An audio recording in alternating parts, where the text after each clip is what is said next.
سب سے پہلے تو اللہ رب العزت کا فضل جود اور کرم رہا کہ اللہ رب العزت نے رمضان کا مہینہ ہمیں نصیب کیا، اس لیے کہ یہ بڑی سعادت کی بات ہے۔ یاد رکھیے نبی اکرم صلی اللہ علیہ وسلم کا زمانہ تھا، ایک حدیث کا مفہوم ہے، اور آپ صلی اللہ علیہ وسلم کے زمانے میں ایک صحابی نے خواب دیکھا، اور خواب میں دیکھا کہ ایک صحابی شہید ہوئے تھے، اور اس کے ایک سال بعد دوسرے صحابی کی بیماری سے یا طبعی موت ہوئی، مطلب شہادت نہیں ہوئی، عام طور سے جیسا انسان انتقال کر جاتا ویسا ہوا، لیکن انہوں نے خواب میں دیکھا کہ جو طبعی طریقے سے انتقال کر گئے اور ایک سال بعد انتقال کر گئے وہ جنت میں شہید سے پہلے جا رہے ہیں۔ انہوں نے اللہ کے رسول صلی اللہ علیہ وسلم دریافت کیا، اللہ کے رسول فلاں صحابی شہید ہوئے اور میں نے خواب میں دیکھا وہ جنت میں بعد میں جا رہے ہیں، اور فلاں ایک دوسرے صحابی جو شہید نہیں ہوئے وہ ایک سال بعد انتقال کر گئے وہ پہلے جا رہے ہیں۔ تو نبی اکرم صلی اللہ علیہ وسلم حدیث میں کئی اعمال بیان کیے کہ اس نے یہ بھی کیا اور یہ بھی کیا ایک سال میں زیادہ، لیکن ایک چیز خاص طور سے بیان کی، اس نے ایک رمضان بھی تو زیادہ پایا، اس نے نمازیں پڑھی اس روایت کے الفاظ، لیکن یہ الفاظ بھی ہے اس نے ایک رمضان بھی تو زیادہ پایا، اس لیے وہ شہید سے پہلے جنت میں جا رہا ہے۔ تو اندازہ لگے کہ رمضان زیادہ پانے کی فضیلت کیا ملی۔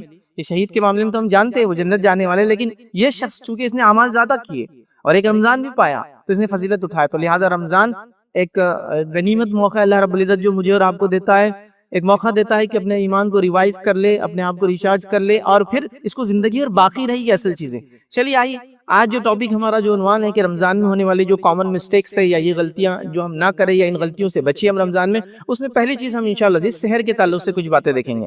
سحری جس کو عام زبان میں بولتے ہیں، سحور یاد رکھیں، لیکن وہ سحر بولے تو زیادہ اردو میں اسی طرح سے لوگ سمجھتے ہیں۔ بہرحال تو سحر میں جو ہوتی ہے مسٹیکس یاد رکھیے، ان غلطیوں کو ہم دیکھنے کی کوشش کریں گے تاکہ یہ مسٹیکس ہم سے کم از کم سحر کے معاملے میں نہ ہو، چونکہ سحر روزے کی ابتدا ہے یاد رکھیں۔ اس کے بعد موقع ملا تو ہم روزے کے دوران اور پھر افطار کے تعلق سے کچھ غلطیاں دیکھنے کی کوشش کریں گے اور ان غلطیوں سے اپنے آپ کو ہم بچانے کی کوشش کریں گے۔ تو آئیے پہلی غلطی جو سحر کے تعلق سے ہم سے ہوتی یاد رکھیے وہ یہ ہے کہ رمضان کے روزوں کا یہ مسئلہ یاد رکھیے، آپ اس کو سمجھ لیں کہ اس کی نیت فجر سے پہلے کرنا ضروری ہے، فجر سے پہلے کرنا ضروری یاد رکھیں۔ فرض روزوں میں اس کی نیت کرنا ضروری ہے، نفل روزوں کا معاملہ یہ کہ آپ صبح اٹھ جائیں نیند میں سے اور کچھ کھایا پیا نہ ہو اور حالات لگے کہ اب روزہ رکھ لینا چاہیے تو آپ رکھ لے سکتے ہیں، کوئی مسئلہ نہیں اس کے مطلب فجر کے بعد بھی نبی اکرم صلی اللہ علیہ وسلم ایک مرتبہ اٹھے فجر کے بعد اپنے بیویوں کے پاس بول بھیجایا کہ کچھ کھانے کے لیے، سب نے کہا کچھ بھی نہیں، تو کہا چلو آج میں روزہ رکھ لیتا ہوں، تو آپ نے فجر کے بعد نیت کی اس کے۔ لیکن رمضان کا معاملہ ایسا نہیں، فرض روزوں کا اور فرض روزوں کی اگر قضا کر رہے ہیں آپ،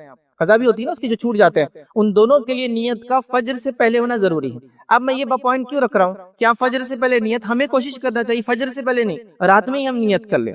وجہ یہ کہ غلطی سے سو جائے، نیند نہ کھلے تو پھر کیا کریں گے، کیونکہ نیت نہیں کی تھی تو نیت کر کے ہی سو جائے۔ آپ سمجھ لیجیے اٹھ گئے تو ٹھیک ہے، نیت کے مطابق اٹھے، سحر کی، روزہ رکھا، لیکن کسی وجہ سے لیٹ ہو گیا اور سیدھا فجر میں اٹھے، سحر کا وقت چلا گیا، تو بھی آپ روزہ چاہے تو رکھ سکتے، یاد رکھیے اس میں مسئلہ نہیں، یاد رکھیے۔ تو لہٰذا نیت کا پہلے کر لینا یا رات میں نیت کا کر لینا احتیاطاً، تاکہ اگر غلطی سے ہم نہ بھی اٹھ سکیں، غفلت ہو جائے، نیند ہے وغیرہ ہے جو بھی ہے، تو ہمارا روزہ درست رہے، یاد رکھیے۔ اب ایک سوال اور آتا ہے یاد رکھیے جو اس کے اندر ہی یاد رکھیے، وہ یہ دوسرا پوائنٹ ہے ہمارا ایک طرح سے، یہ جو میں یہ کہہ رہا ہوں کہ رات میں آپ نیت کر کے سو جائے اور اگر کسی وجہ سے سحر نہ بھی ہو تو روزہ کنٹینیو کر سکتے ہیں، تو ایک سوال آتا ہے کیا ہم بغیر سحر کے بھی روزہ رکھ سکتے ہیں؟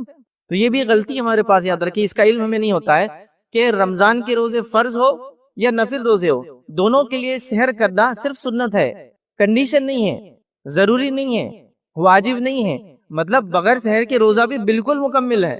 اب یہ مسئلہ معلوم نہیں ہوتا تو ہم کیا کرتے ہیں، غلطی سے اگر سحر چھوٹ گئی تو پھر روزہ چھوڑ دیتے ہیں۔ کئی لوگوں کو میں نے دیکھا سحر چھوٹ گئی تو روزہ بھی چھوڑ دیتے ہیں۔ دیکھیے سحر چھوٹ گئی، آپ کی طاقت نہیں روزہ رکھنے کی چونکہ آپ بیمار ہیں اور سحر کر کے ہی روزہ رکھ سکتے ہیں جو بھی بیماری ہے، تو ٹھیک ہے پھر تو آپ روزہ چھوڑ دیں گے چونکہ بیماری کا مسئلہ ہے اور سحر کے بغیر رکھ نہیں سکتے۔ لیکن ایک آدمی تندرست ہے، نوجوان ہے، کوئی مسئلہ نہیں ہے، عام زبان میں ہٹا کٹا ہے، اس کو کیا مسئلہ روزہ رکھنے میں، وہ تو کنٹینیو کر سکتا، لیکن وہ بھی نہیں رکھتا، کیوں؟ کیونکہ اس کو یہ ڈاؤٹ ہے کہ بغیر سحر کے روزہ نہیں ہوتا، تو لہٰذا وہ کیا کرتا ہے، سحر نہیں کرتا ہے تو پھر روزہ بھی نہیں رکھتا ہے۔ تو یاد رکھیے رمضان ہو یا غیر رمضان روزے آپ رکھیں، سحر کنڈیشن نہیں ہے، شرط نہیں ہے۔ شرط سمجھتے ہیں، شرط کا معنی ہوتا ہے جب تک یہ کام نہیں کریں گے تو دوسرا کام نہیں ہوگا۔ جیسے نماز کے لیے غسل اور وضو شرط ہے، مطلب یہ نہیں ہوں گے تو نماز نہیں ہوتی، تو ویسے جو سحر جو کرنا، سحر میں کھانا کھانا، یہ صرف سنت ہے، مستحب ہے، ریکمینڈڈ ہے، کرنا چاہیے۔ میں جب یہ پوائنٹ رکھ رہا ہوں تو میں ہرگز ہی نہیں کر رہا ہوں کہ سحر کو آپ چھوڑ دیں آپ کو مسئلہ معلوم ہوگا، تو نہیں، کرنا چاہیے، میں اس سے انکار نہیں کر رہا ہوں، لیکن میں ان کے لیے پوائنٹ رکھ رہا ہوں جو نہیں کر پاتے، اور نہیں کر پاتے تو یہ سوچتے ہیں کہ اب روزہ نہیں ہے اور پھر روزہ چھوڑ دیتے ہیں. یہ کتنی بڑی جہالت اور کتنی بڑی غفلت کی بات ہے کہ ایک انسان صرف لا علمی کی وجہ سے فرض روزوں کو چھوڑ دے رہا ہے. تو یہ بات واضح ہو گئی. تو کوشش یہ کرے کہ رمضان کے اندر رات میں سوتے وقت ہی نیت کر لے. اسی کے ساتھ ساتھ اگر صحت نہ کر پائے تو بھی روزہ رکھنا آپ کا درست ہے. یاد رکھیے اس میں کوئی ڈاؤٹ اور اس میں مسٹیک ہے، اس میں پریشان ہونے کی ضرورت بالکل بھی یاد رکھیے نہیں ہے. ایک اور مسئلہ ہوتا ہے یاد رکھیے جو سحر کے تعلق سے یاد رکھیے، اور یہ مسئلہ ہے کہ لوگ سمجھتے ہیں سحر کرنا چونکہ واجب ہے اور اس کو کرنا چاہیے. تو وہ اس حد تک سحر کرتے ہیں کہ اگر سمجھ لیجیے کسی وجہ سے سوتے رہے اور فجر ہو گئی یا فجر کی اذان پہ اٹھے تب بھی اٹھتے ہیں، ایک گلاس پانی یا ایک نوالا کھاتے ہیں اور پھر روزے کنٹینیو کرتے ہیں.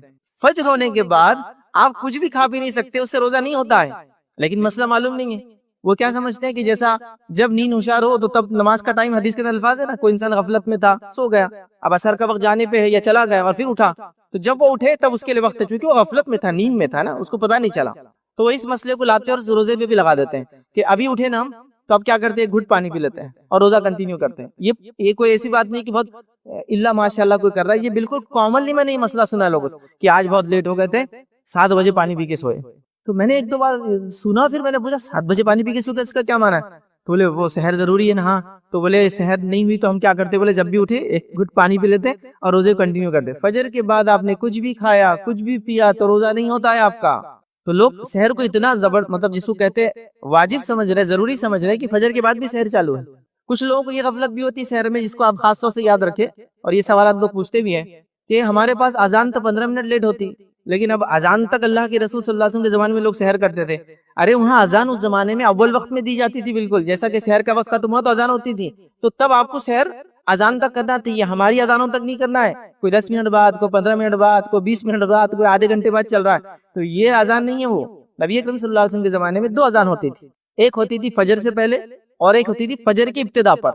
فجر سے پہلے کی اذان ہوتی تھی، اس کو بولتے تھے تہجد کی اذان، جو لوگوں کو جگانے کے لیے ہوتی تھی. اسی لیے حدیث میں الفاظ اللہ کے رسول نے فرمایا جب بلال اذان دے تو تم کھانے پینے سے مت رکو، ہاں جب مکتوم اذان دے تو تم کھانے پینے سے رک جاؤ، چونکہ وہ فجر کی ابتدا پہ اذان دیتے ہیں. تو نبی اکرم صلی اللہ علیہ وسلم کے زمانے میں 2 اذانیں ہوتی تھی. پہلی فجر سے پہلے، وہ کس لیے ہوتی تھی؟ تہجد میں اٹھانے کے لیے، سحر کے لیے اٹھانے کے لیے. اور دوسری اذان کب ہوتی تھی؟ فجر کی ابتدا پر، جو بولیں گے فجر کی اذان. پہلی اذان دیتے تھے بلال رضی اللہ عنہ، دوسری اذان دیتے ام مکتوم رضی اللہ عنہ. تو آپ نے کہا بلال کی اذان پہ کھانا پینا مت چھوڑو، ام مکتوم کی اذان پر کھانا پینا چھوڑ دو، چونکہ وہ فجر کی ابتدا پہ اذان دیتے ہیں. تو اس سے ایک اور بات پتہ چلی، نبی اکرم صلی اللہ علیہ وسلم کے زمانے میں فجر میں اٹھانے کے لیے کیا کرتے تھے؟ اذان دی جاتی تھی. اس کو عام زبان میں تہجد کی اذان بول لیجیے آپ. تو اذان دی جاتی تھی. ہمارے پاس شہر میں اٹھانے کے لیے کیا کیا جا رہا ہے؟ مطلب ٹریڈیشنلی چلا آ رہا ہے، مطلب نسل در نسل چلا آ رہا ہے.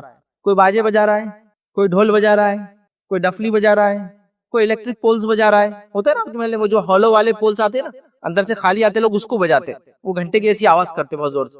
تو کوئی پولز کو بجا رہا ہے. کیا کچھ نہیں ہو رہا، مطلب گانے اور بجانے کی آلات بجائے جا رہے فجر میں اٹھانے کے لیے. یا پھر وہ لوگ جو خاندان در خاندان گا کر اٹھاتے ہیں وہ آ رہے ہیں اور پتہ نہیں کیا کیا پڑھ رہے ہیں، قوالیاں گا رہے ہیں، ترانے پڑھ رہے ہیں، نعت پڑھ رہے ہیں. سنت موجود ہے، اذان سنت موجود ہے کہ فجر میں اذان دی جاتی ہے، معاف کرنا سحر میں اذان دی جاتی ہے. لیکن اب چونکہ اب سنت کو ماننا تو ہے ہی نہیں ہے، تو طے کر چکے ہم لوگ جو سسٹم چلے آ رہے ہیں بس وہ چلے آ رہے ہیں. اللہ کے رسول کی واضح حدیث ہے کہ جب بلال اذان دے تو کھانا پینا مت روکو. تو کون سی اذان دے رہے بلال؟ فجر کی نہیں ہو، وہ سحر کی اٹھانے کے لیے تہجد کی اذان ہے. جب ام مکتوم اذان دے تو کھانا پینا چھوڑ دو، اس لیے کہ فجر میں اذان دیتے ہیں. تو یہاں یہ بھی مسئلہ ہمارے پاس کہ اٹھانے کے لیے سسٹم شریعت کے موجود ہے، لیکن ہم نے پیرلل سسٹمز نکال دیے جو بہرحال وہ الگ الگ ڈھنگ سے ہر الگ جگہ ہو رہے ہیں. اللہ تعالی ہماری حفاظت کرے. بہرحال تو یہ چلتا ہے. تو اس بات کو آپ یاد رکھیے، ان مسائل کو سحر کے تعلق سے یاد رکھیے. بھائی سحر میں ایک اور غلطی جو ہم سے ہوتی ہے، غفلت ہوتی ہے، وہ یہ ہے کہ سحر کے وقت جو نیت کا میں نے کہا کہ رات میں سوتے وقت نیت کر لے، سحر میں نیت کر لے، اٹھ گئے تو فرض روزہ ہے نا. تو ایک مسئلہ یہ آتا ہے کہ لوگ نیت کرتے ہیں اور اس کے لیے الفاظ ادا کرتے ہیں. دیکھیں نیت کیا ہوتا ہے وہ بھی جان لیں. نیت دل کے ارادے کو بولتے ہیں. جیسا مثال آپ مسجد کی طرف جا رہے ہیں، راستے میں کسی کا گھر نظر آئے جو بڑا غریب آپ کا پڑوسی ہے، محلے والا ہے، آپ نے نیت کر لی کہ جمعہ سے جانے کے بعد کچھ خرید کے لا کے اس کو دے دوں گا. تو یہاں آپ نے کیا کیا مجھے بتائیے؟ جب نیت کیا تو کیا کیا؟ کسی بازو والے کو پکڑ کے بولا میں نیت کرتا ہوں اس پڑوسی کو اناج دینے کے فلاں فلاں، کچھ بولا آپ نے؟ نتھنگ. آپ نے دل میں سوچا اور آگے بڑھ گئے. پھر جمعہ پڑھی، پھر دکان گئے، سامان خرید اور دے دیا، اجر مل گیا. نیت کرنے پہ ایک نیکی مل گئی، عمل کرنے پہ پھر آپ کو آگے کے 1 سے 10 اور اس سے آگے کی نیکیاں مل گئی. لیکن یہاں کچھ بولا آپ نے منہ سے نہیں. تو نیت بولتے ہیں دل کے ارادے کو. جب انسان دل میں کسی کام کو سوچتا ہے، اس کو بولتے ہیں عربی میں نیت. اس نے نیت کر لی. تو ہمارے پاس سحر کی نیت کا بھی مسئلہ ہے. اس کے الفاظ لوگ پڑھتے ہیں، مطلب بولتے ہیں نیت لیکن پڑھتے ہیں الفاظ. ٹھیک ہے، اور بہت ایک کامن الفاظ ہے، ہو سکتا ہے میں پڑھنے میں غلطی کروں چونکہ عموماً میں پڑھتا نہیں ہوں. ایک نیت کے لیے ایک الفاظ ادا کرتے ہیں، نویت ان اصوم غدا للہ تعالی من فی رمضان، اور بھی اس کے آگے آگے لمبا لمبا رہتا ہے، الگ الگ جگہ پہ الگ الگ اس میں الفاظ ایڈڈ ہے. تو دیکھیے نیت دل کا ارادہ ہے. میں نے اس کی مثال بھی دے دی، آپ نے پڑوسی کو غریب کو دینے کی ارادہ کیا، دل میں سوچ لیا، تو یہ نیت. اب آپ گاڑی چلا رہے ہیں، مثال کے طور پہ سمجھانے کے لیے بڑھو، آپ گاڑی چلا رہے ہیں، آپ کو لیفٹ سائڈ جانا ہے، تو کیا کرتے ہیں آپ؟ پہلے دل میں نیت کرتے ہیں کہ لیفٹ جانا اور چلے جاتے ہیں. کیا آپ بولتے ہیں میں گاڑی کو ٹرن لے رہا ہوں لیفٹ سائڈ اور فلاں ہے، منہ میرا اس کی طرف ہے، اس کی کچھ بھی نہیں کرتے آپ.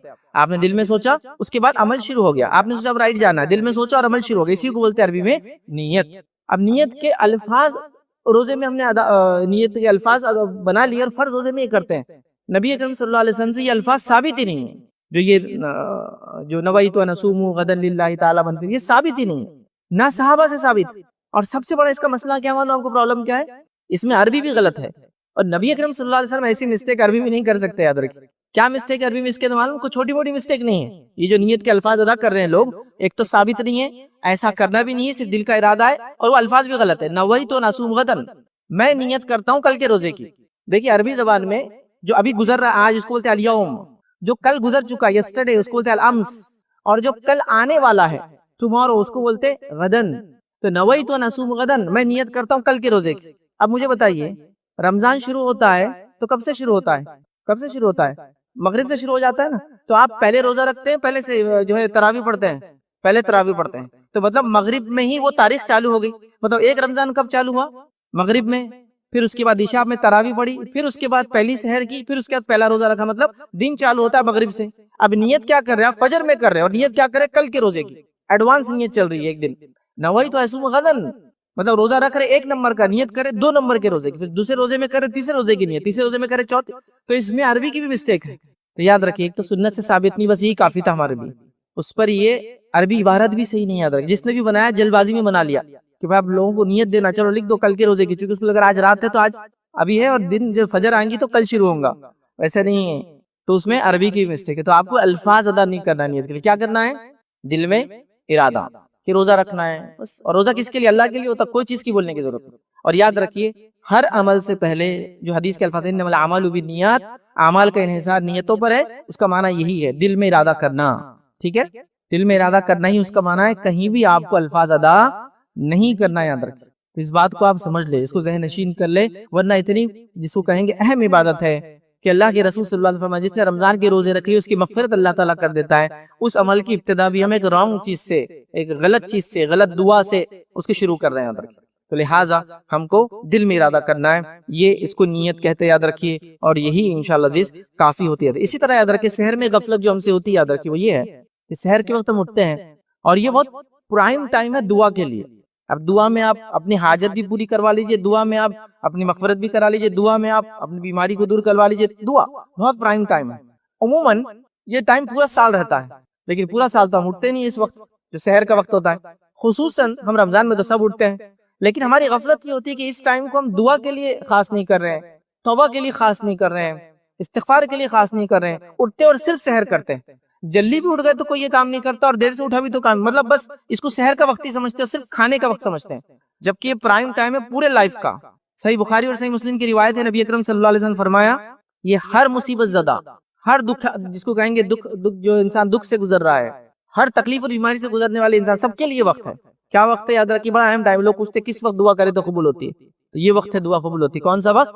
سحر کا وقت، فجر سے پہلے کا وقت، رات کا تیسرا پہر بولتے ہیں اس کو، جو اس وقت وہ کرنا چاہیے. دن میں جو ہے 12 پہر ہوتے ہیں، یاد رکھیں یہ تیسرا پہر ہے رات کا. یہ ابتدا ہو رہی ہے، مطلب رات شروع ہو رہی ہے نا مغرب سے، تیسرا پہر ہے، آخری پہر ہے. یاد رکھیں. اب آئیے اس کے تعلق سے نبی اکرم صلی اللہ علیہ وسلم کیا فرماتے ہیں. ہمارا بزرگ پروردگار جو ہے رب ہر رات آسمانی دنیا پہ نزول کرتا ہے، ہر رات آسمانی دنیا پہ نزول کرتا ہے. اور جب رات کے آخری تہائی باقی رہ جاتی ہے اور ایک آواز لگائی جاتی ہے، کوئی ہے جو مجھ سے دعا کرے اور میں قبول کر لوں. اللہ آواز لگانے لگاتا ہے، جاؤ آواز لگاؤ، کہ آواز لگاؤ کہ کوئی ہے جو مجھ سے دعا کرے اور میں قبول کروں. پھر فرماتا ہے کوئی ہے جو مجھ سے مانگے اور میں عطا کروں. پھر آواز لگائی جاتی ہے کوئی ہے مجھ سے مغفرت طلب کرے اور میں اسے معاف کر دوں. اور یہ ہر رات ہوتا ہے. لیکن اب ظاہر سی بات ہے ہر رات تو ہم جاگتے نہیں ہیں. رمضان میں تو بہت ہی زیادہ ہم اس وقت تو بالکل روزہ جو بھی رکھ رہا ہے سب اٹھتے ہیں، تو اس وقت غفلت نہ برتے ہیں، اس وقت کو دعا کے لیے، مغفرت کی دعا کے لیے، اس وقت کو توبہ کے لیے، اس وقت کو استغفار کے لیے. اور قرآن میں 2 سے 3 مرتبہ اللہ رب العزت نے فرمایا کہ مومنوں کی صفت یہ ہے کہ وہ سحر کے وقت میں استغفار کرتے ہیں. مومنوں کی صفت ہے. خواتین کو میں نے دیکھا 2 بجے 3 بجے سے اٹھ جاتی ہے سحر بنانے کے لیے. استغفار کے لیے تو کچھ بھی نہیں ہے، کام کرتے کرتے چالو رہ سکتا ہے. استغفار کے لیے کوئی خاص گھڑی، کوئی وقت، کچھ بھی نہیں. استغفر اللہ استغفر اللہ. تو یہ تو آٹا گونتے وقت بھی ہو سکتا ہے، کھانا بناتے وقت بھی ہو سکتا ہے نا. یہ ذکر چالو رہ سکتا ہے اللہ سے، اور اتنے پرائم ٹائم، اتنے افضل وقت میں. لیکن ہم کو اس کی چونکہ اہمیت بتائی نہیں جاتی. سحر مطلب صرف کھانا اور کھانا، اس کا ہم کچھ بھی فائدہ نہیں اٹھاتے ہیں. کوشش کریں کہ اب سحر میں اگر آپ آدھا گھنٹہ پہلے اٹھتے تو آپ پون گھنٹہ پہلے اٹھیں، 2 رکعت نفل پڑھ لیں، کچھ زیادہ نہ صحیح تو. اس کے بعد اپنے رب سے دعا کر لیں، جو کہ آواز لگا رہا ہے، چاہتا ہے معاف کرنا بندوں کو، چاہتا ہے دعا ان کی قبول کرنا، چاہتا ہے ان کے دکھ درد کو مٹانا، تو کیجیے آپ. سب سے افضل وقت ہے، سب سے افضل وقت ہے دعا کا ادب. چونکہ سب سے افضل نفل عبادت تہجد کی نماز ہے، سب سے افضل ہے، کیونکہ وقت ہی ایسا ہے کہ اس کی فضیلت ہو جاتی ہے اس نماز کی. اسی طرح اس وقت کی دعا، توبہ، استغفار، یہ بھی اہم یاد رکھ. لیکن ہم روز اٹھتے ہیں سحر میں، لیکن اس وقت کا فائدہ نہیں اٹھا رہے. تو اب سب لوگ کوشش کریں اس کا فائدہ اٹھائے. اور استغفار کے خاص طور سے استغفر اللہ، بس اتنا استغفر اللہ اتنا ہی آپ پڑھیں، استغفر اللہ. اس کے علاوہ بھی سید الاستغفار وغیرہ جن کے بڑے بڑے الفاظ یا لمبے الفاظ ثابت ہیں وہ بھی آپ پڑھ سکتے ہیں، لیکن اس کے بڑے فائدے ہیں، اس کے بڑے فائدے ہیں. بس موقع نہیں ہے. ایک چھوٹا سا واقعہ سناتا ہوں. احمد بن حنبل رحمہ اللہ ایک مرتبہ اپنے شہر سے، بغداد سے کسی دور علاقے میں چلے گئے کچھ کام کے سلسلے میں. اب رات ہو گئی تو وہ چھوٹا سا خریہ تھا، وہاں کوئی ہوٹل یا دکان یا وہ نہیں تھی کہ جہاں وہ رکے. آپ رات میں تلاش کرنے لگے، مسجد کے قریب گئے تو مسجد رات میں بند کر دی جاتی تھی، کسی سیکیورٹی یا کسی حفاظت کے تدبیر کے اعتبار سے مسجد ہی بند کر دی گئی. مسجد کے سامنے ایک شخص تھا جو روٹیاں ڈالتا تھا، اور وہ کے اندر ایک قدیم زمانے سے ٹریڈیشن ہے، وہ سالن گھر میں بناتے ہیں، روٹیاں باہر سے خریدتے ہیں، اور روٹیاں تندور میں سیکی جاتی تھی. تو بہرحال وہ روٹی ڈال رہا تھا، نان بھائی جس کو بولتے ہیں، یا جو بھی بہرحال نان ڈال آپ کے روٹی ڈالنے والا، تو وہ شخص ڈال رہا تھا. تو اس نے دیکھا کہ ایک مسافر ہے، پریشان ہے، تو کہا آپ آ جائیے اندر اور یہاں بیٹھ جائیے. اب کیا کرے، رات سردی والی ہے تو تندور بھی ہے، تھوڑا گرم رہیں گا، لیکن سونے وغیرہ کی جگہ نہیں تھی. لیکن دکانوں تو چھوٹی سی دکان بیچاری. تو امام احمد بن حنبل رحمہ اللہ وہاں جا کر بیٹھ گئے. جب بیٹھ گئے تو دیکھا وہ آدمی رات جو آٹا گوند رہا تھا، چونکہ ابھی تو رات کی ابتدا تھی نا، وہ صبح کے لیے بنا رہا تھا چیزیں، تو استغفار کر رہا تھا. مطلب استغفر اللہ پڑھتے پڑھتے وہ آٹا گوند رہا ہے، فلاں کام کر رہا ہے. تو امام احمد بن حنبل رحمہ اللہ کو تھوڑا سا ایک خیال آیا، کیوں نہ اس سے پوچھتا ہوں، اس کو کچھ فائدہ ہوا نہیں ہوا اس استغفار کا، اتنا پڑھ رہا ہے یہ، مطلب یہ ہمیشہ پڑھتا ہوں. تو انہوں نے سے پوچھ لیا کہ تمہیں اس استغفار کرنے کا کچھ فائدہ ہوا کبھی؟ استغفر اللہ یہ پڑھنے کا کچھ فائدہ ہوا کبھی؟ اس کے بڑے فائدے یاد رکھیے، ان گنت فائدے استغفار پڑھنے کے. تو کہا بہت فائدہ ہوگا. کیا فائدہ؟ کہا آج تک ایسا کوئی مسئلہ یا ایسی کوئی دعا نہیں تھی جو میں نے اللہ سے کی ہو اور وہ قبول نہ ہوئی ہو میں استغفار کرنے کی وجہ سے. تو کہا اچھا. کہا ایسی کوئی ہے جو باقی ہے؟ تو کہا ایک دعا باقی ہے جو قبول نہیں ہوئی ہے. تو کہا کیا دعا ہے؟ تو کہا ہمارے زمانے کے بڑے امام ہیں، ان کا نام امام احمد بن حنبل ہے، خواہش ہے کہ میں ان سے ملوں، لیکن آج تک ان سے ملاقات میری نہیں ہوئی، اور میں اپنا بزنس چھوڑ کر بغداد نہیں جا سکتا ان سے ملنے کے لیے، کیونکہ چھوٹا موٹا آدمی تھا، 1 دن 2 دن بھی سفر کرے گا تو اس کی بزنس تجارت مار کھا جائیں گے، بیوی بچے ڈیپینڈ ہے اس پر. تو دیکھیے اللہ تعالیٰ نے امام احمد بن حنبل کو بھی اس سے ملا دیا. استغفار کی برکتیں یاد رکھیں. تو بڑی برکت، جس کو کہیں گے برکت والا لفظ ہے یہ استغفر اللہ. اتنا ہی پڑھیے آپ، زیادہ یاد بھی نہیں تو. اور یہ ہماری مصیبتیں، دکھ، تکلیف، پریشانیاں، بیماری سب کچھ دور کر سکتا ہے. یاد رکھیے اللہ تعالیٰ نے یہ ساری تاثیرات دی ہے، یاد رکھیں. تو بہرحال سحر روز کر رہے ہیں، 1 مہینہ کر رہے ہیں، لیکن یہ الفاظ نہیں آ رہے. یا پھر جو لوگ قضا روزے رکھتے ہیں، یاد رکھیں قضا روزے کے لیے بھی اٹھتے ہیں نا، اس کے لیے بھی نیت ضروری تب بھی کی. تو سحر میں جب بھی اٹھے آپ، بہرحال یہ عام ہے، سال بھر کے لیے کیجیے آپ، لیکن رمضان میں تو ہم اٹھتے ہی، اس لیے میں نے کہا کہ خاص اس وقت کو ہم لوگ ضائع کر دیتے ہیں، ویسٹ کر دیتے ہیں، برباد کر دیتے ہیں، یاد رکھیے، اور اس کا فائدہ نہیں اٹھا پاتے. تو لہٰذا کوشش کریں کہ اس کا ہم فائدہ اٹھائے، اس وقت کا دعا کرے، توبہ کرے، استغفار کرے. اور ویسے بھی تہجد کی نماز کی فضیلت میں ایک فضیلت کیا ہے معلوم آپ کو؟ کیونکہ سب سے افضل نفل عمل ہے، اس کی فضیلت کیا ہے کہ یہ بیماریوں کو دور کرتی ہے نماز. روایت کے اندر کئی الفاظ ہیں کہ تم رات کی نماز پڑھا کرو، یہ تم سے پہلے کے نیک لوگوں کا شیوا تھا، اس رات کی نماز کی وجہ سے تمہارے گناہوں کو معاف کرتا ہے، تمہاری بیماریوں کو دور کرتا ہے. یہ الفاظ بھی حدیث کے اندر ہے. تو سحر کے وقت، مطلب رات میں تہجد پڑھنا، جو سحر کے وقت خاص ہے، تہجد کا وقت عشاء کے بعد چالو ہو جاتا ہے، لیکن یہ افضل وقت ہے. اس وقت تہجد پڑھنے سے بیماریاں دور ہوتی ہیں. کتنے لوگ ہیں جو بیماری سے پریشان ہیں، کتنے لوگ ہیں جو یہ کہہ رہے اللہ ہماری نہیں سن رہا، نعوذ باللہ. آپ سنائیے تو صحیح اللہ تعالیٰ، پکاریے تو صحیح جیسا پکارنا چاہیے، کوشش تو کیجیے جیسا اس کا حق ہے، اور اللہ تعالیٰ سب کی سنتا ہے. یاد رکھیں یہ بڑی غلط فہمی ہوتی ہے. آئیے چھوٹا سا واقعہ سنا تو کہ اللہ تعالیٰ کیسے سنتا ہے. نبی اکرم صلی اللہ علیہ وسلم فرماتے ہیں سلیمان علیہ السلام کا زمانہ ہے اور بارش نہیں ہوئی کافی زمانے تک، تو آپ نے اپنا لاؤ اور لشکر لیا اور چل پڑے نماز استسقاء کے لیے، کہ اب بارش کے لیے نماز پڑھیں گے. اور اپنے لاؤ لشکر کو لے کر چل پڑے. جب راستے میں چل رہے تھے تو آپ نے سب سے کہا کہ واپس چلو, ہم کو واپس جانا ہے. تو لوگوں نے کہا اللہ کے نبی سلیمان ابھی تو نماز نہیں ہوئی, ہم تو نماز کے لیے جا رہے تھے نا, استسقا, نماز نہیں ہوئی اور آپ واپس چلنے کا حکم دے رہے. تو کہا جب ہم راستے میں جا رہے تھے تو میں نے ایک چوٹی کو دیکھا, وہ پیٹ کے بل لیٹی تھی, اپنے پیروں کو آسمان کی طرف اس نے کیا تھا اور اللہ سے اس نے دعا کی, اللہ تعالیٰ نے اس کی دعا سن لی. اب ہم کو دعا کرنے کی مطلب نماز استسقا کی ضرورت نہیں ہے, بارش ہونے والی ہے. سمجھ رہے ہیں بات کو؟ تو اللہ تعالیٰ تو چوٹیوں کی بھی سنتا ہے, جانوروں کی بھی سنتا ہے. بس مسئلہ یہ ہے کہ مانگنا ہے مانگنے والے, مانگنے کا طریقہ ہے, مانگنے کے وقت ہے, مانگنے کا جس کو کہیں گے مخصوص وقت بتائے گئے, اوقات بتائے گئے. لیکن ہم لوگوں کو وہ نہیں, ہم کھا کچھ بھی رہے, پی کچھ بھی رہے, زندگی کیسی بھی گزارے, فکر اللہ تعالیٰ سنتا نہیں. اللہ سب کی سنتا ہے. یہ الگ بات ہے کہ جو مانگا کبھی وہ دے دیتا ہے, جو مانگا کبھی اس کے بدلے کوئی مصیبت کو اتنی دور کر دیتا ہے, اور کبھی جو مانگا اس کے بدلے آخرت میں اجر دینے والا ہے. تو سننا تو ہے ہی اس نے, یہ بات طے ہے. سمجھ رہے بات کو؟ تو لہٰذا اس چیز کو بھی ہم سمجھیں. تو سحر کا وقت بڑا اہم ہے, تو اس وقت کو ہم ضائع کر رہے ہیں. خاص طور سے یہ سحر تو کر رہے ہیں لیکن توبہ نہیں کر رہے, استغفار نہیں کر رہے, نماز نہیں پڑھ رہے. اور جو عورتیں ہیں جو نماز نہیں بھی پڑھتی ہے ان حالات کے اندر بھی ہے, تو استغفار کو تو کوئی ممانعت ہے ہی نہیں. یہ سب تو کر سکتی ہے نا رات کے وقت, رات کے دعا کا فضیلت اٹھا سکتی ہے, ہاں استغفار کی فضیلت اٹھا سکتی ہے, اپنے گناہوں کی معافی کی دعا کر سکتی ہے. بہرحال بہت ساری چیزیں کر سکتی ہے اور کرنا چاہیے. آئیے اسی طرح صبح کے وقت ایک جو مسئلہ سحر کے اندر ہوتا ہے, یاد رکھیے, جو ہمیں علم نہیں ہوتا, جس کی وجہ سے بڑے مسائل ہوتے ہیں, لوگ پوچھتے بھی اور کبھی کبھی شرماتے بھی ہیں, لیکن بہرحال شرمانے کی چیز تو ہے ہی نہیں, یہ چیز کیونکہ شرعی مسئلہ ہے. تو کیا ہوتا ہے کہ صبح کے وقت ایک انسان ہوتا ہے جو جنابت کی حالت میں ہوتا ہے, مطلب وہ ایسی حالت میں ہوتا ہے کہ اس پہ غسل واجب ہو جاتا ہے. اب وہ ایسی حالت میں ہونے کے بعد سوچتا ہے کہ اب میں روزہ نہیں رکھ سکتا ہوں. اگر سمجھ لیجیے مثال کے طور پہ وہ سویا تھا, اب اٹھا تو سحر کو صرف 10 منٹ ہے, تو اب سحر کروں یا غسل, تو وہ سوچتا ہے کہ نہیں سحر نہیں ہوتی ایسی حالت میں. اور کبھی کبھار تو میں نے یہاں تک لوگوں کو سنا کہ ہم نے روزہ چھوڑ دیا. کیوں روزہ چھوڑ دیا؟ کہ رات میں غسل نہیں تھا تو روزہ چھوڑ دیا. دیکھیے غسل کا روزے سے کوئی لینا دینا نہیں, غسل کا آپ کی نماز سے فجر کی, لیکن روزے سے نہیں. تو آپ کو اگر غسل نہ بھی ہو, غسل واجب بھی ہو, تو آپ سحر کر لے سکتے ہیں, پھر اس کے بعد غسل کر لیں, اس کے بعد آپ فجر کی نماز کی چلے جائیں. نبی اکرم صلی اللہ علیہ وسلم کے تعلق سے میں عائشہ فرماتی ہے اور کہتی ہے کہ بعض مرتبہ, اور صحیح بخاری کی روایت ہے, بعض مرتبہ فجر ہوتی تو رسول اللہ صلی اللہ علیہ وسلم اپنے اہل کے ساتھ جنوبی حالت میں ہوتے تھے, پھر آپ غسل کرتے تھے اور آپ روزے سے ہوتے تھے. مطلب آپ اٹھتے تھے, سحر کرتے تھے, روزہ شروع ہو گیا, پھر آپ غسل کرتے تھے, اور پھر اس کے بعد فجر کی نماز کو جاتے تھے. تو غسل کا تعلق آپ کے نماز سے ہے, یاد رکھیں, روزے سے نہیں.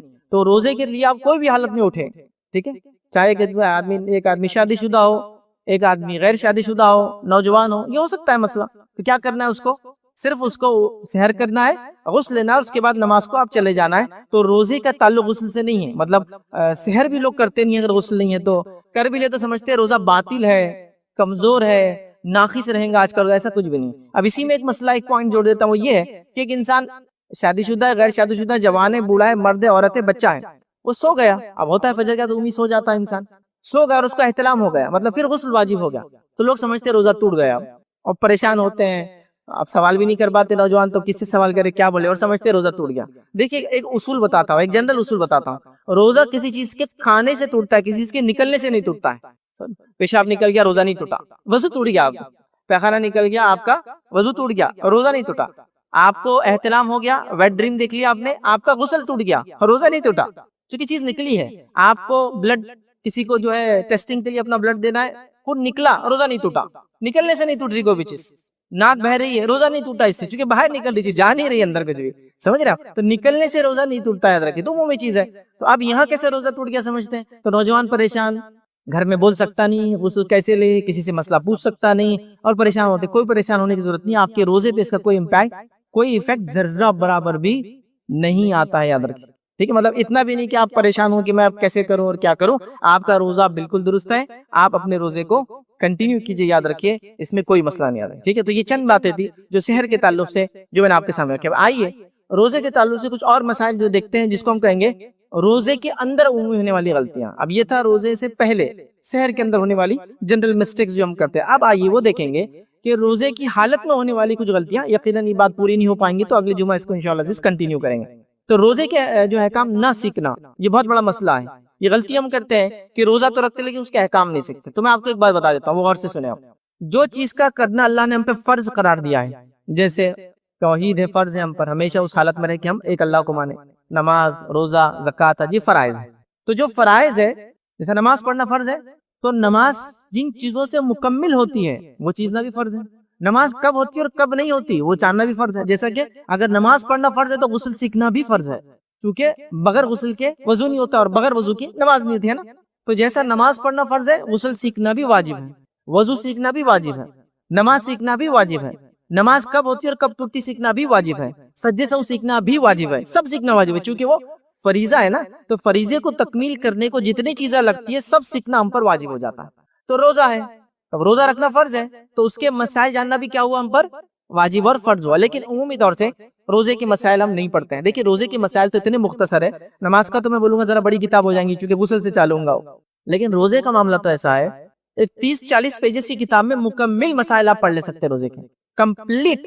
یا میں شاید زیادہ بول دے رہا ہوں 30-40 بڑے فونٹ میں، وہ چھوٹی کتاب آئیں گی اتنا آپ پڑھ لے الحمدللہ پورے مسائل معلوم ہو گئے آپ. چلو روزے کے معاملے میں مطمئن ہوں. اب ایک مثال دیتا ہوں آپ کو کہ روزے کے مسائل نہ جاننے سے کیا مسئلہ ہوتا ہے. اب مثال کے طور پہ ایک آدمی ہے روزہ رکھا لیکن ابھی وہ کیا ہے روزے سے پہلے کی عادتیں باقی رہتی ہے. اب چلتے چلتے کچھ اٹھا کے کھا لیا، مطلب اس نے جان بوجھ کے نہیں کیا، اب عادت ہوتی ہے نا یہ اٹھا کے کھا لیا، امی کچھ بنا رہے تو ہاتھ ڈال دیا، بیوی کچھ بنا رہی تو ہاتھ ڈال کے اب کھا لیا. اب کھانے کے بعد اب تلمل شروع ہو جاتا اس کا. بیوی بول رہی روزہ ٹوٹ گیا تمہارا، بہت ہاتھا ڈالتے تھے نا، نہیں بولتے سنتے نہیں نا، چلو اللہ نے تم سے بدلہ لے لیا. تو امی کے پاس جا رہا، امی بولے نہیں روزہ ہے تیرا. چچا کو فون لگا رہا، چچا ایسا ہو گیا روزہ ٹوٹ گیا بیٹا تیرا، اب کھا لے تو کچھ بھی. ماموں کو فون، ماموں بولے نہیں روزہ ہے تیرا باقی ابھی، پورا دن ہے نہیں ہے نہیں ہے. اب یہ تو اس آدمی کا معاملہ ہوا جس نے کچھ کھایا نہیں بعد میں. اب ایک آدمی کیا رہتا اب چلو کھا لیے نا اور کھا لیتا ہوں.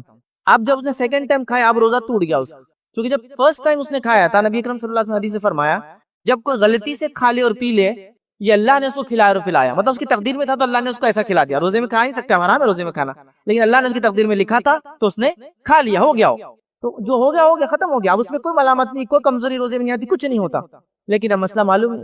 اچھا دوسرا مسئلہ یہ بھی یاد رکھیں، آپ نے کسی وجہ سے روزہ توڑ دیا یا آپ کا روزہ ٹوٹ گیا، ٹھیک ہے، بیمار اور مسافر کو چھوڑ کر، تو آپ روزے کو کنٹینیو تو نہیں کریں گے چونکہ وہ ختم ہو گیا، لیکن آپ کھائیں گے پیئیں گے نہیں چونکہ دوسرے لوگ کھا رہے پی رہے نہیں ہیں.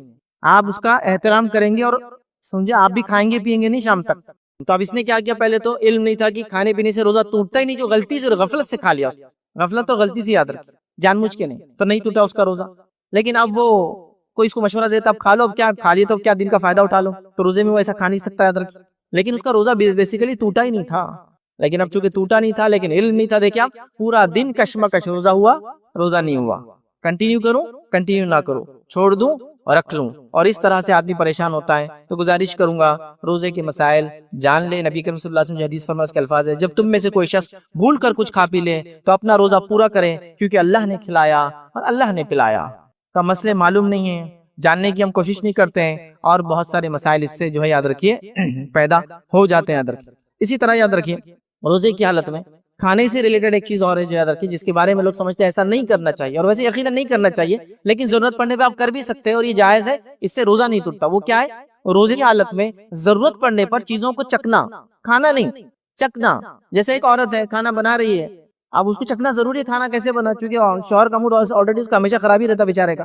اب کیا کریں گے، جب آپ شام میں آئیں گے تماشے ہو جائیں گے تو کیا کر سکتی ہو، کھانا نہیں ہے زبان پہ لگا ہے تھوک دے اس کو. آپ ایک بہت بڑے شیف ہے، کوک ہے، اب کیا کریں گے، کھانا بنا رہے آپ، اب سب وہ لوگ کھانے والے شام میں غلطی ہو جائے تو پھر کیا ہونے والا ہے نا. تو آپ کیا کر سکتے ہیں، چیز میں آپ نے ڈالا چکا، نگلا نہیں یاد رکھیا، زبان پہ لیا اور پھر تھوک دیا اس کو، سپٹ کر دیا، یہ جائز ہے، کوئی مسئلہ نہیں، آپ کر سکتے ہی. چونکہ کھانے کا معاملہ ہے، ہو سکتا ہے سو ہزاروں لوگوں کا آپ کھانا بناتے ہیں، آپ شیف ہو، آپ گھر میں ایک لیڈی ہو جس کا کھانا صحیح بننا ضروری ہے، لوگ بھوکے رہتے ہیں افطار کے وقت ہے نا، تو آپ چک سکتے ہیں خالی. لوگ اس کو ناجائز سمجھتے ہیں، ارے نہیں وہ حرام، ایسا کچھ بھی نہیں. یاد آپ کو ضرورت پڑنے پہ آپ نے لیا زبان پہ لگا تھوک دے اس کو، یہ بات آپ طے کریں کہ آپ تھوکنے کا یاد رکھیں کیونکہ آپ روزے کی حالت میں. لیکن روزے کی حالت میں آپ کو ضرورت پڑنے پہ اگر آپ کو چیز چکنا چاہے تاکہ چک کے اس کا ٹیسٹ اور ساری چیزیں بنا، عورتوں کو بھی مسئلے آتے ہیں، وہ زیادہ جانتی ہے کیا کیا ایشوز ہوتے ہیں، اور جو کوکس وغیرہ ہوتے ہیں جو کھانے بناتے ہیں بڑے ان کو بھی پتا ہے کہ کتنا ضروری ہے کہ وہ چکیں گے، نہیں تو نمک کا اندازہ نہیں ہوتا، فلاں نہیں ہوتا، تو چکے اور اس کو سپٹ کرے تھوکے، یہ بالکل ضروری یاد رکھے. اس بات کو ذہن نشین رکھے، یاد رکھیے کہ اندر نہ جائے وہ، اچھے سے اس کو بعد میں آپ تھوک لے، کلی کر لے، جو بھی کرنا ہے وہ کر لے. رمضان کے مہینے کی پہلی فضیلت یہ ہے کہ اللہ رب العزت نے اس مہینے کو اپنی ایک فرض عبادت کے لیے چنا، اور وہ کون سی عبادت ہے، جسے ہم روزہ کہتے ہیں. صبح سے لے کر مطلب سورج نکلنے سے لے کر سورج غروب تک ہم بھوکے رہتے ہیں، پیاسے رہتے ہیں، کوئی چیز کھاتے پیتے نہیں، یاد رکھیے ٹھیک. 100% جس کو کہیں گے ایبسٹیننس، جس کو کہیں گے دور رہتے ہیں ہر کھانے اور پینے کی چیزوں سے ٹھیک. لیکن روزہ صرف فزیکل بھوکے رہنے کا نام نہیں، یہ بات بھی غلط فہمی لوگ. روزہ حقیقت میں ہم بھوکے اس لیے رہتے ہیں کہ روحانی اعتبار سے اسپرچول ڈیولپمنٹ ہم میں ہو. اس لیے ہم فزیکلی جو ہے بھوکے رہتے ہیں. لیکن اگر ہم بھوکے رہیں اور اس کے بعد روزے نے ہمیں کوئی چینجز نہیں لائے بلکہ روزے میں اور چڑچڑاہٹ بڑھ گئی. عام دنوں میں تو کام کرتے, روزے میں کام بھی نہیں کرتے اور یہ بہت غصے میں ہے بہت سے, کہ روزہ ہے نا تو اب کچھ نہیں بول سکتے. تو پھر اس کا مطلب روزہ ہمیں وہ چیز نہیں لا پایا جس کے لیے وہ دیا گیا تھا. تو پہلی اس کی فضیلت یہ ہے اس مہینے کی کہ اللہ نے ایک فرض عبادت کے لیے اس مہینے کا انتخاب کیا, سلیکشن کیا. میں سمجھتا ہوں اتنی فضیلت بھی ہمارے لیے بہت جو ہے چیزوں کو سمجھا دے رہی ہے. روزہ فرض ہے. اسلام میں 5 چیزیں ایسی ہیں جو فرض ہے نا. بنی الاسلام علی 5, صحیح بخاری کی روایت ہے. اسلام کی بنیادی آپ صلی اللہ علیہ وسلم فرمایا 5 چیزوں پر ہے. پہلا, گواہی دو کہ اللہ کے سوا کوئی معبود برحق نہیں اور محمد صلی اللہ علیہ وسلم اس کے بندے اور رسول ہیں. دوسرا, نماز قائم کرو. تیسرا, روزہ رکھو. چوتھا, زکوٰۃ دو. اور 5واں, حج کرو اگر اللہ نے استطاعت دی ہے تو گویا روزہ تیسرے نمبر پہ آ جاتا ہے. ہمیں چاہیے کہ ہم روزہ رکھیں تو روزہ فرض ہے. اس فرض عبادت کے لیے اللہ نے ایک سلیکشن کیا, ایک منتھ کا, اور منتھ رمضان ہے. میں سمجھتا ہوں یہ بہت بڑی فضیلت اس مہینے کی کہ اللہ نے ایک فرض عبادت کے لیے اس مہینے کو چنا, اس کا سلیکشن کیا. دوسری چیز وہ یہ ہے, رمضان کی دوسری فضیلت وہ یہ ہے تاکہ انسان عبادت کرے تو اللہ رب العزت اس مہینے میرے اور آپ کے لیے اس کو بند کر دیتا ہے جو عبادت سے روکتا ہے, بہکاتا ہے اور انسانوں کو برائی کی طرف لے جاتا ہے. نبی اکرم صلی اللہ علیہ وسلم فرماتے, اور یہ متفق علیہ, صحیح بخاری سے مسلم کی حدیث, آپ نے فرمایا رمضان کا مہینہ شروع ہوتے ہی آسمان کے تمام دروازے کھول دیے جاتے ہیں. مطلب جنت کے تمام دروازے کھول دیے جاتے ہیں, جہنم کے سارے دروازے بند کر دیے جاتے ہیں اور تمام سرکش جن اور شیاطین قید کر دیے جاتے ہیں. تو یہ اس مہینے کی 3 فضیلتیں ایک ہی روایت میں. پہلا, جنت کے دروازے کھلے, مطلب مغفرت عام ہے, جس کو لینا ہے لے لے. جیسا کوئی کہے کہ کوئی مالدار شخص ہے اور اس نے اپنی دولت کے مطلب اپنے تجوری کے دروازے کھول دیے, جتنا جس کو لینا ہے لوٹ لے, لے لے, جو کرنا ہے کر لے. اب ایسا زرین موقع مجھے اور آپ کو مل جائے کہ کوئی اپنے دولت کے دروازے کھول دے اور کہے کہ یہ آپ کا ہے, جو اٹھانا جتنا ہاتھ لگے آپ کا ہوا, تو میں نہیں سمجھتا ہوں آپ خود چھوڑیں گے, کسی کو بلائیں گے, گاڑی لے کر آئیں گے اور جو کچھ ہو سکتا ہے کرنے کی کوشش کریں گے نا. جتنا ہو سکتا ہے جیب میں, جتنا ہو سکتا ہے ہاتھ میں, منہ میں, جہاں جہاں ہو سکتا ہے بھر کے لے جائیں گے آپ, کیونکہ موقع ہی ہے نا. تو ویسے ہی جنت کھلی ہے. اب بہت سی بار لوگ سوچتے جنت کے دروازے کھلے تو ہم کو کیا سمجھ میں آ رہا. تو میں ایک ایگزامپل دیتا ہوں. 3 سال سے اورنگ آباد میں بارش نہیں ہوئی تھی. اب اگر 3 سال بعد ایسی خبر آئے تھوڑے دن بعد کہ جائکواڑی ڈیم کے پورے دروازے کھول دیے گئے ہیں, تو یہاں بیٹھے بیٹھے خوشی ہوتی, مطلب اگلے سال پانی کی کمی نہیں ہوگی. دروازے کھلے وہاں پیٹھن میں 50 کلومیٹر دور, خوشی ہوتی اورنگ آباد والوں کو. تو ایک دروازہ وہاں کھلا, صرف ایک نعمت کا, پانی کا, تو خوشی محسوس ہوتی ہے نا, ارے ہاں اب اگلے سال پانی کا مسئلہ نہیں ہوگا انشاءاللہ. تو اندازہ لگائیے, یہی معنی ہے کہ فزیکلی تو دیکھ نہیں سکتے ہم جنت کو, لیکن کھلی ہے, پا لو, حاصل کر لو, لے لو, تمہارے لیے چھوڑ دی گئی ہے, دروازے کھلے. مطلب یہ مہینہ ہے جس میں تم اس کو حاصل کر سکتے ہو. یہ سگنیفیکینس ایک معنی ہے اس کا. گیٹ کھل گئے مطلب پانی ایکسیس ہو گیا, ڈیم میں بہایا جا رہا ہے, مطلب ڈیم فل ہو چکا ہے, اگلے سال کے لیے پانی ہے. تو یہاں جنت کے دروازے کھلے ہیں, جہنم کے دروازے بند ہیں, مطلب اللہ کی مغفرت عام ہے. جہنم کے عذاب سے بچنا بہت آسان ہے اس مہینے میں. اس مہینے کو اپنے مغفرت کا مہینہ میں اور آپ بنا سکتے ہیں. اور ایک اور اہم چیز, تیسری چیز, سرکش جن اور شیاطین قید ہے, جو بہکانے والا بند ہے, جو وسپرز دیتا ہے, جو بہکاتا ہے, آ کے پھسلاتا ہے کہ یہ تھوڑی دیر سو جاؤ, فجر کا بھی کوئی مسئلہ نہیں ہے, اذانیں آدھا گھنٹہ پہلے ہو جاتی ہے, خیر مرد جماعت سے پڑھتے ہیں تو آدھا گھنٹہ پہلے ہو جاتی ہے, ابھی تو ٹائم باقی ہے, ابھی تو سورج نکلنا ہے, اذان ہی ہو رہی ہے, آپ محسوس کر سکتے ہیں, ہے نا. اسی طرح جو ہے ٹی وی دیکھتے بیٹھے ہیں, کبھی تو ایک سین اتنا چلے جائے تو فلاں چیز مل جائیں گی, اٹھتے ہیں اٹھتے ہیں اٹھتے ہیں اٹھتے ہیں اور اس نماز کا وقت چلا جاتا ہے. تو بہکانے والا بھی نہیں ہے. مطلب دیکھیے, اگر کوئی بہکانے والا شیطان کھلا ہوتا تو پھر اعمال میں کہیں نہ کہیں کوتاہی آ جاتی تھی. اب شیطان بھی بند ہے تو اللہ نے ایک پروویژن بھی دیا کہ دیکھو تم اعمال کر سکتے ہو, بہکانے والا بند ہے. اب اگر کوئی یہ کہے کہ رمضان میں بھی تو لوگ گناہ کرتے ہیں, یہ 11 منتھس کی شیطان کی ٹریننگ کا نتیجہ ہے. ابھی تو بند ہے وہ, لیکن سکھا کر چھوڑ کر چلا گیا, تو اس کے اثرات تو باقی ہوتے ہیں, لیکن حقیقت میں ابھی موجود نہیں, بند ہے. تو یہ اس کے 3 فضائل دیکھیے ایک ہی روایت میں آ رہے ہیں. اسی طرح اس مہینے کی فضیلت میں یہ آتا ہے, اس ماہ کیا گیا عمرہ حج کے برابر ثواب دیتا ہے. تو کتنی بڑی بات ہے. اللہ نے جس کو موقع دیا, مال و دولت دی, ضرور عمرہ کرے اس مہینے میں. اسی طرح اس مہینے کی فضیلت یہ ہے کہ قیامت کے دن, یہ جو مسند احمد کی روایت ہے, قیامت کے دن روزے دار کی سفارش کرنے والا ہے. اور نبی اکرم صلی اللہ علیہ وسلم فرمایا کہ حدیث کے الفاظ یوں ہیں کہ قیامت کے دن قرآن آئیں گا اور کہیں گے اللہ یہ راتوں میں میرے لیے جاگتا رہا, مطلب قیام کیا, راتوں کی نماز پڑھی اور مجھ کو تلاوت کی, اور روزہ آ کر کہیں گے اللہ یہ میرے وجہ سے دن بھر بھوکا اور پیاسا رہا. اور رسول اللہ صلی اللہ علیہ وسلم فرماتے ہیں دونوں ضد کریں گے, دونوں اڑ جائیں گے, ایک روایت میں دونوں لڑیں گے کہ نہیں ان کو تو آپ کو چھوڑنا ہی پڑے گا, اور وہ کہیں گے ان کی مغفرت کر, میرے پڑھنے والے کی اور مجھے رکھنے والے کی. اور اللہ تعالیٰ آپ سے فرماتے ہیں دونوں کی بات رد نہیں کریں گے اور قبول کریں گے. گویا روزہ اور قرآن سفارشی ہے, سفارشی ہمارے ہیں جو روز قیامت اللہ کے پاس لڑیں گے ہمارے لیے آ کر. تو کتنی بڑی بات ہے نا.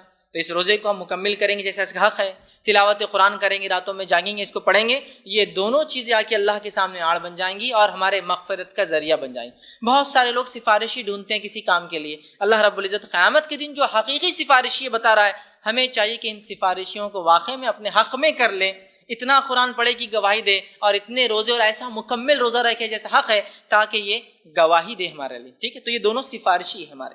آگے آئیے, روزے کے اجر کے تعلق سے نبی اکرم صلی اللہ علیہ وسلم فرماتے اور کہتے ہیں, یہ صحیح مسلم کی روایت ہے کہ روزے کے لیے حدیث قدسی ہے. حدیث قدسی اس حدیث کو کہتے ہیں جو اللہ تعالیٰ سے نبی اکرم صلی اللہ علیہ وسلم سیدھے روایت کرتے ہیں. پہلا راوی اللہ تعالیٰ ہوتا ہے کہ تمہارا رب تم سے فرماتا ہے, اللہ نے مجھ سے کہا. جب بھی ایسی حدیث آئے سمجھ لیجیے حدیث قدسی ہے.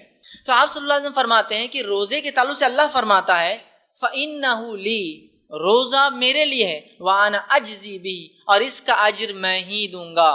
تو روزہ کس کے لیے؟ اللہ کے لیے ہم رکھتے ہیں. اس کا اجر کون دیں گا؟ اللہ تعالیٰ دیں گا. اب آئیے اس بات کو تھوڑا سا سمجھنے کی کوشش کرتے ہیں. فار ایگزامپل, مثال کے طور پر سمجھ لیجئے میں اس شہر کا ایک مالدار انسان ہوں اور میں آپ سے کہتا ہوں کہ اگر میرے ایک کام کے لیے آپ وسیلہ بن جائے, میرا کام کر دیں تو میں کچھ دوں گا.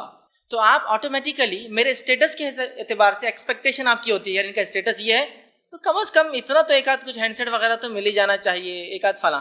اسٹیٹس اور ہے تو ایک آدھ ٹو ویلر کا تو ایکسپیکٹیشن ہو سکتی ہے کہ اگر یہ کام ان کا ہو جائے تو ہوتا ہے نا. اب اورنگ آباد شہر کا سب سے مالدار انسان کہے کہ یہ کام کر دیے تو کچھ دوں گا, ایکسپیکٹیشن چینج ہو جاتی ہے آپ کی. مہاراشٹر کا سب سے مالدار انسان کہے کہ آپ کو کچھ دوں گا, ایک کام کیا, ایکسپیکٹیشن بڑھ جاتی ہے. انڈیا کا سب سے مالدار انسان کہے کچھ دوں گا, دنیا کا سب سے مالدار انسان کہے کچھ دوں گا, تو ایکسپیکٹیشن کتنی ہائی ہوتی ہے نا. اللہ کہہ رہا ہے روزہ رکھو کچھ دوں گا, ایکسپیکٹیشن کم از کم یہ تو ہو سکتی ہے کہ سب سے چھوٹی جنت تو ہونا ہم کو. کوئی پلاٹنگ کرنے والا اگر پلاٹنگ نکالتا ہے اپنی زمین میں تو اس کو ساتھ دینے والا سوچتا ہے سب سے چھوٹا پلاٹ تو بھی کم از کم مجھے ملنا چاہیے, ہوتا ہے نا. بٹ نیچر ہے چونکہ اس کے پاس جو چیز ہے وہ پلاٹس ہیں, وہ بھی دے سکتا ہے آسانی سے. تو اللہ تعالیٰ کہہ رہا ہے روزہ میرے لیے ہے تو بندو اجر میں دینے والا. کیا ایکسپیکٹ کرتے ہیں اللہ سے ہم لوگ؟ کم از کم اپنی مغفرت, اس کا معنی ہے کہ جنت, کم از کم کچھ نہیں تو سب سے چھوٹی جنت. اور سب سے چھوٹی جنت کے تعلق سے حدیث میں آتا ہے وہ دنیا کے, ہمارا جو گلوب ہے دنیا سے 10 گنا بڑی ہوں گی. سب سے اسمالسٹ, سب سے چھوٹی جنت جو سب سے آخری انسان کو ملیں گی وہ کتنی ہوں گی؟ دنیا سے 10 گنا بڑی, 10 ٹائمس اس سے بڑی. سب سے اسمالسٹ ہے, یاد رکھیے. بڑے بڑے کتنے ہوں گے اس کا اندازہ نہیں لگا سکتے ہم. ٹھیک, تو بہرحال کم از کم یہ تو امید ہے گناہ گار بندہ کر سکتا ہے, اللہ مغفرت تو مل جائیں گے. چونکہ آپ نے کہا فَإِنَّهُ لِي, روزہ آپ کے لیے تھا تو میں نے رکھ کے آیا, آپ اس کا اجر مجھے دیجیے. تو کیا ایکسپیکٹیشن, یہ ہماری مغفرت کر دے, جنت دے, جنت میں اعلیٰ سے اعلیٰ مقام دے. کچھ نہ تو گناہ گار بندہ یہ تو تصور سب سے چھوٹی جنت تو ملیں گی. تو گویا اللہ کہہ رہا ہے یہ میرے لیے ہے, میں اس کا اجر دینے والا ہوں. لیکن حدیث میں کنڈیشن آتی ہے. کیا کنڈیشن ہے سنیے, میں اس کا جزا دوں گا. روزہ آنکھ سے ڈھال ہے, لہٰذا جس روز تم روزے سے ہو فحش گوئی مت کرنا. کنڈیشنل ہے تھوڑا سا. کس کو مغفرت ملیں گی؟ کنڈیشن فرسٹ, فحش گوئی نہ کرے, گندی بات نہ کرے. آگے فرمایا بےہودہ کلامی نہ کرے. آگے فرمایا اگر کوئی گالی گلوچ کرے, لڑنے آئے تو کہہ دے میں روزے سے ہوں, میں یہ کام نہیں کر سکتا. لیکن اس کا ہرگز معنی نہیں ہے کہ افطار کے بعد ملو, تو وہ ہو جائے گا کہ نہیں فیض بھائی نے بولے اب بات تو سمجھ میں آ گئی, افطار کے بعد ملو آپ میرے کو, پھر باقی پورے جمع کر کے لکھ کے رکھتی ہوں اور پھر بتاؤں گی کیا اس کا بدلہ ہے. نہیں ہونا چاہیے. تو افطار میں جب انسان روزے کی حالت میں کہہ رہا ابھی نہیں, اس کا مطلب میں نہیں لڑنا چاہتا, یہ ٹریننگ ہے میری اور میں یہ کام نہیں کر سکتا. تو وہ کہہ دے اشارے سے کہ میں روزے کی حالت میں ہوں. پھر فرمایا اور کہا روزے دار جو ہے, اور آپ نے فرمایا اس ذات کی قسم جس کے ہاتھ میں محمد صلی اللہ علیہ وسلم کی جان ہے, روزے دار کی منہ کی ریح ہوا اللہ تعالیٰ کو مشک کی خوشبو سے زیادہ پسند ہے. روزے دار کے لیے 2 خوشیاں ہیں جس سے وہ خوشی حاصل کریں گا, ایک روزہ رکھنے کے بعد افطار کی خوشی, دوسرا جب رب سے ملیں گا تو اس کے اجر کی خوشی. تو روزے کا اجر تو اللہ دیں گا لیکن کنڈیشنل ہے, کوئی بھی غلط کام اس پہ ہم سے نہ ہو پائے. اور 30 ڈیز تک جب کوئی غلط کام دن میں نہیں ہو رہا ہے, انسان احتیاط کر رہا ہے, رات میں تلاوت قرآن, تراویح, تہجد, سحر اور تمام چیزیں, تو 1 منتھ کی ٹریننگ انشاءاللہ زندگی بدلنے کے لیے کافی. آئیے اسی طرح روزے کی فضیلت یہ ہے کہ متفقہ علیہ صحیح بخاری صحیح مسلم کی روایت ہے, اور روزے دار کے لیے جنت کا اسپیشل ایک ڈور ہے جس کے ذریعے وہ گزرنے والے ہیں. جنت کے 8 دروازے اور جہنم کے 7 دروازے ہیں. چونکہ اللہ کی رحمت اس کے عذاب سے زیادہ ہے اس کے غضب سے, اس لیے جنت کے دروازے 8 ہیں اور جہنم کے 7 ہے, اور جنت کا ایک ایک دروازہ 1250 کلومیٹر سے زیادہ کا ہے. حدیث میں الفاظ ہے مدینہ سے لے کر بصرہ شہر جتنا ہے اتنا ڈسٹنس ایک ایک جنت کا دروازہ ہے. تو ایک دروازہ اس میں ریان نام ہے اس کا, وہ دروازہ خاص ہے کس کے لیے؟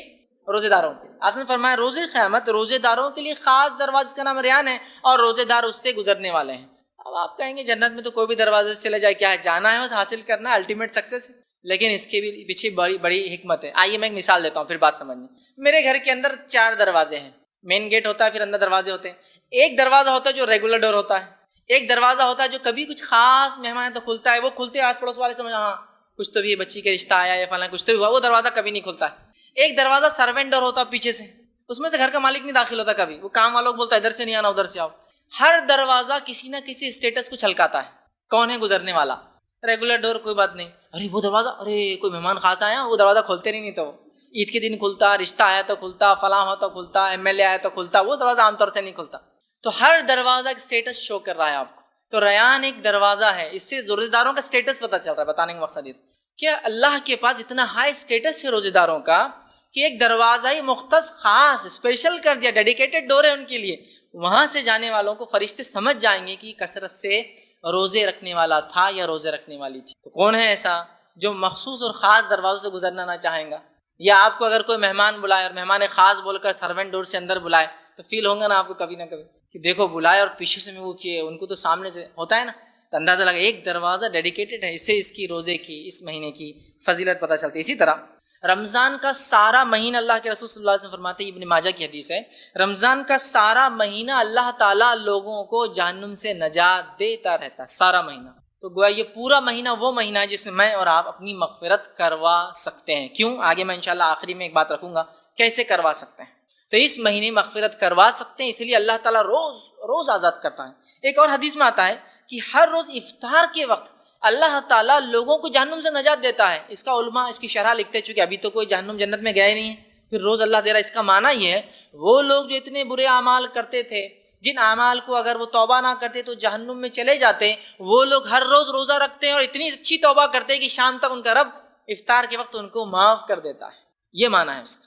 کہ ابھی تو کوئی گیا نہیں ہے، لیکن یہ معنی ہے گناہ گار، اور ہم میں سے ہر شخص گناہ گار ہے، کوئی بھی انسان کتنا بھی نیک ہو. اس لیے کل بنی آدم خطا، آدم کی تمام اولاد خطا کار ہیں. وخیر الخطائین التوابون، سب سے بہترین وہ ہے جو توبہ کرتے ہیں. یہ نبی اکرم صلی اللہ علیہ وسلم کی حدیث. ہر انسان خطا کار ہے. تو بہرحال تو ہر روز ہم اتنے اچھے اعمال کر سکتے ہیں اس مہینے میں کہ اپنی مغفرت کروا سکتے ہیں. یاد رکھیے کروا سکتے ہیں. تو کیوں نہ اس مہینے کو مغفرت کا مہینہ بنا دیا جائے. اسی طرح یہ رمضان میں قیام اور سیام کرنے والا، اس کا کیا ہوگا؟ تو نبی اکرم صلی اللہ علیہ وسلم فرماتے ہیں، یہ جو ہے ابن خزیمہ کی حدیث ہے، ایک بار ایک شخص آیا نبی اکرم صلی اللہ علیہ وسلم کے پاس اور کہا اللہ کے رسول، اگر میں نماز قائم کروں، گواہی دوں کہ اللہ کے سوا کوئی معبود نہیں ہے برحق، نماز قائم کروں، روزہ رکھوں، زکوٰۃ دوں، تو میرا حساب کس کے ساتھ ہوگا آخرت؟ اس عبادت میں اس نے ایک تو توحید، اللہ کو ایک ماننے کا اقرار، دوسرا صلاح، نماز، روزہ اور زکوٰۃ کا سوال کیا. تو نبی اکرم صلی اللہ علیہ وسلم فرمائے اگر تو توحید پر چلتا ہے، نماز قائم کرتا ہے، روزہ اور زکوٰۃ دیتا ہے، تو روز قیامت تیرا حساب اور کتاب جو ہوں گا، آپ سے فرماتے ہیں حساب و کتاب صدیقین اور شہداء میں ہوں گا. اور صدیقین اور شہداء نیکسٹ 2 درجے ہیں انبیاؤں کے بعد والے. 4 درجے انبیاءوں کے بعد 3 درجے ٹوٹل. فرسٹ اسٹیٹس انسانوں میں سب سے ہائیسٹ لیول ہے وہ انبیاء، اس کے بعد سیکنڈ اسٹیٹس ہے صدیقین، تھرڈ اسٹیٹس ہے شہداء، اور فورتھ ہے صالحین. تو سیکنڈ اور تھرڈ کیٹیگری مطلب میرٹ میں تو نہیں ہوں گا لیکن ڈسٹنکشن اور فرسٹ کلاس میں چلا جائیں گا، چونکہ وہ تو انبیاؤں کے لیے اسپیشل ہے نا. تو ہم سیکنڈ یا تھرڈ کیٹیگری میں ہو سکتے ہیں نتیجے کے اعتبار سے.